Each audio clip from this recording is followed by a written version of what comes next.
Welcome back everyone, Michael here with Offshore Citizen, and as I'm making this video, markets are down. Stock market is down, crypto markets are down, a bunch of markets are down. And I wanted to take a moment to discuss a little bit about mindset in this particular situation because a lot of people, I think, it's a very bizarre phenomenon that the price influences how they feel about the market or how they feel about companies and assets, etc. And usually in the exact opposite way of what it should. So I'm going to kind of give some general thoughts on this today. Before we do, if you haven't already, please hit the subscribe button, hit the all notification bell. If you'd like help with the topics that we deal with on this channel, please reach out to me. You can book a call, calendly.com/Michael-Rosmer, link in the description below, or send a message through our websites, offshorecitizen.net and offshorecapitalist.com. Okay. So basically, here's the bottom line, just for the immediate Coles notes. Things being down can still be good companies. Okay, I'll talk specifically about stocks, but the principle applies to many other things. If you have a solid asset and the price goes down, this does not mean you should sell. And this probably does mean you should buy.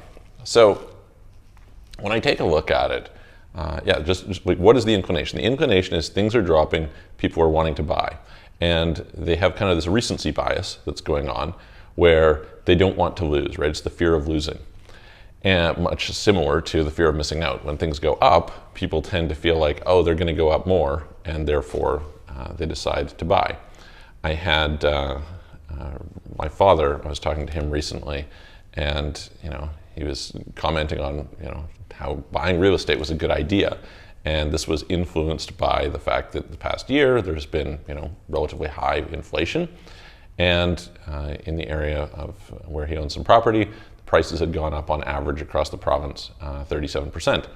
And it's like this logic is basically exactly contrary to the logic that you generally should have, right? The idea is if things went up 37%, you should have bought a year ago, not now. Doesn't mean you shouldn't buy now. That's a whole other conversation. But the past does not equal the future. History is not destiny, right? So very, very important to realize that things, you want to look at them on their fundamental merits, not on, have they just gone up or down?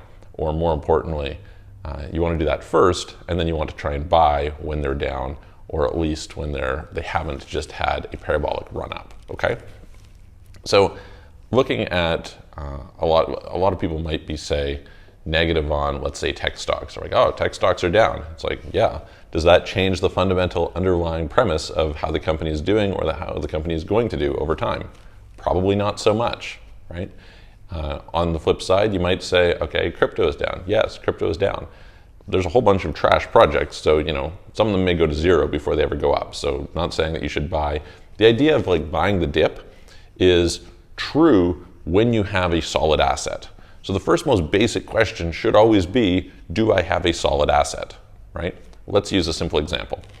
If I look at a company like Shopify, right? Shopify, pretty solid company, serves a pretty big use case for a lot of people. Probably over time, there's going to be more people who are going to have Shopify stores. Shopify is probably going to find more ways of monetizing their audience. Pretty solid. Okay. If I think that it's solid in general, then I should probably buy the dip. If, on the other hand, I look at, pick some random trash NFT or something, right? And the price goes down.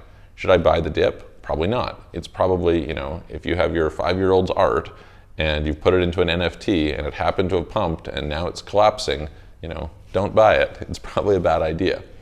On the other hand, if you have something else that has a lot of underlying value, you should pay attention to it. So the basic lesson and kind of message here is our emotions tend to give us the wrong information about purchasing or selling assets.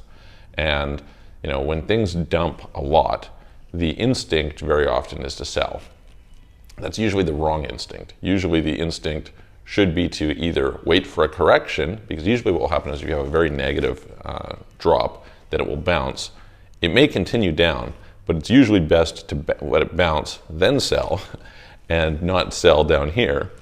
Or to buy, just depending on the nature of the asset, right? If it's something that's very solid, you can continue to hold it. This is especially good. I've been talking over the last, few weeks about how the importance of cash flowing assets. If you have a cash flowing asset, if it's paying you a reasonable amount of money, then hey, listen, whether it goes up or down, however that adjusts, not that big a deal. If on the other hand, you're in a situation where it's not a cash flowing asset, well, you have to be a little bit more careful about where it's at. Now, does this mean that you can't benefit from timing the market or things like that? No, absolutely not. You certainly can. It's really hard to do, but you certainly can do that. And we'll leave it for another message, another video. Anyway, I hope it helps. Let me know your comments below. Would love to hear what you guys think about where are we in the overall market cycle? What is the coming year or 2 years, etc., going to look like? And as a result, what are the decisions you're making? I will see you on the next video.